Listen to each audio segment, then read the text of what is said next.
Welcome to Blizzard Fire. We hope this video helps fire up your solution. You begin by checking Essentials. Make sure Windows 10 is updated and your Bluetooth adapter is enabled. These reduce driver problems. Once done, power your speaker and put it into pairing mode. Look for a blinking LED or a spoken cue because that tells Windows the device is discoverable. Then, open Settings, go to Devices, and select Bluetooth and Other Devices. Click Add Bluetooth or Other Device. This starts the scan, and Windows will list available speakers, so you can select the correct one to pair. You now pair and fine-tune audio routing.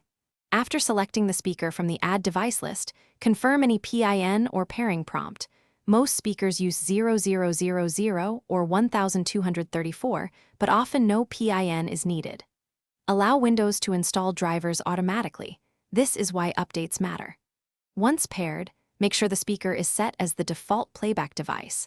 Open Sound Settings or click the volume icon. Choose the speaker under Output. Also check App-Specific Output if you finish by testing and resolving common faults. Play a short video or tone to verify sound. Make sure both the speaker and Windows volume are up, and that the app uses the correct output.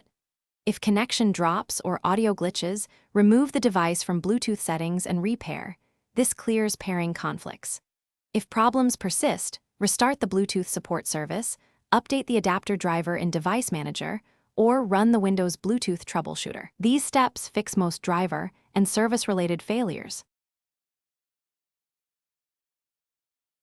Thanks for watching. If you found this helpful, don't forget to like and subscribe.